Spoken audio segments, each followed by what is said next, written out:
오늘의 이슈 브리핑. 익명 유튜버법과 결국 신상 드러났다. 과즙세연과 법정 공방의 전말. 유튜버법과 본명은 알려지지 않은 채 활동해온 익명 유튜버입니다. 하지만 최근 미국 법원에서 그의 신상 정보가 공개되며 익명 뒤에 숨겨진 정체가 드러나게 됐습니다. 사건의 시작은 지난해 9월로 거슬러 올라갑니다. 뻑가는 유튜브 콘텐츠를 통해 인플루언서 과즙세연이 하이브 방시혁 의장과 금전적 대가를 주고받는 관계였고 미국 라스베이거스에서 도박을 했다는 취지의 허위 사실을 유포했습니다. 이에 과즙세연 측은 명예훼손 혐의로 민사소송을 제기했고 뻑가의 신원을 확인하기 위해 미국 캘리포니아 북부지방법원에 구글 본사를 상대로 신상정보 제공을 요청했습니다. 법원은 과즙세연 측의 요청을 받아들여 구글의 뻑가의 이름과 주소, 전화번호, 이메일 등 주요 정보 제출을 명령했고 구글은 지난 2월 6일 해당 정보를 이미 법원에 넘겼습니다.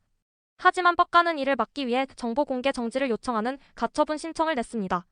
그러나 법원은 이를 기각하며 미국 연방법상 이런 경우엔 가처분이 인정되지 않는다며 뻑가 측 주장을 받아들이지 않았습니다. 결국 뻑가는 본인의 실명을 드러낸 채 국내 법정에서 본격적인 대응을 해야 할 처지에 놓였고 서울중앙지방법원에서 오는 6월 17일 첫 변론기일이 예정돼 있습니다. 이번 사건이 이슈가 된 이유는 단순한 법적 다툼 때문만은 아닙니다. 뻑가는 그간 익명을 무기 삼아 타인을 공격해온 레카 유튜버의 상징적 존재였습니다. 하지만 본인에게 법적 위기가 닥치자 오히려 신상 보호를 위해 익명 뒤에 숨어 법의 판단을 피하려 했다는 점이 아이러니하게 비춰졌습니다. 특히 뻑가는 윤석열 전 대통령이 파면된 당일 자신의 유튜브 채널에 나라 망했다, 공산화가 시작될 것이라며 극단적이고 정치적인 글을 올렸는데 이는 그의 신상이 공개된 직후여서 더 큰 반발과 조롱을 불러일으켰습니다. 이 사건은 표면적으로는 개인 간의 소송이지만 그 안을 들여다보면 우리 사회와 법제도의 허점을 여실히 보여주는 상징적인 사례입니다. 첫째, 익명성의 남용 문제입니다. 익명성은 표현의 자유를 지키는 수단이지만 동시에 책임 회피의 방패로 작동해왔습니다. 특히 뻑가처럼 사회적 영향력이 있는 유튜버가 허위 사실을 퍼뜨리고도 신분을 숨길 수 있었다는 점은 법적 구조의 미비함을 보여주는 대목입니다. 둘째, 플랫폼의 책임성 부족입니다. 국내에서는 구글 같은 글로벌 플랫폼에서 유튜버의 정보를 확인하거나 법적으로 조치를 취하기가 어렵습니다.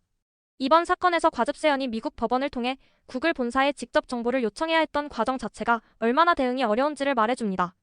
셋째, 법과 기술의 간극입니다. 현행 법은 온라인 시대의 속도와 구조를 따라가지 못하고 있고 결국 피해자는 국제적 법률 싸움을 벌여야 겨우 대응 가능한 상황에 내몰리고 있는 셈입니다.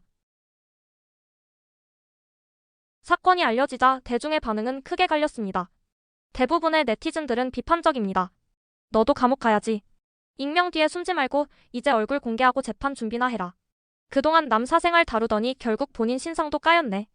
특히 뻑가의 정치적 글을 본 네티즌들은 자기 처신도 못하면서 나라 걱정하냐. 지금은 본인 걱정부터 하라는 조롱을 쏟아냈습니다. 반면 일부 팬들은 그의 복귀를 바라는 목소리도 냈습니다. 그의 냉철한 분석 영상이 그립다. 표현의 자유가 억눌리고 있다는 의견도 있었지만 전체적인 흐름은 책임 없는 익명성은 더 이상 허용되지 않아야 한다는 쪽에 힘이 실리는 분위기입니다. 이게 왜 문제냐면 우리는 지금도 유튜브, 댓글, 커뮤니티 등에서 무수한 익명 계정들이 허위 사실을 유포하거나 타인을 모욕하며 아무런 법적 책임 없이 활동하고 있습니다. 하지만 말은 책임져야 한다는 상식이 온라인 공간에서는 너무 쉽게 무시되고 있는 현실, 이게 진짜 문제입니다. 이번 사건은 그 상식을 되살리기 위한 시작일 수 있습니다. 표현의 자유가 중요한 만큼 그 표현이 누군가를 망가뜨릴 수 있는 힘이라는 점도 기억해야 합니다. 우리가 배워야 할 교훈은 분명합니다. 익명성은 권리가 아니라 책임과 함께 가야 하는 조건부 자유라는 것. 무분별한 표현이 타인의 삶을 무너뜨릴 수 있고 익명성의 기대 책임을 피하려는 시도는 더 이상 보호받을 수 없습니다. 법과 플랫폼 사용자 모두가 이 균형을 다시 세워야 할 시점입니다.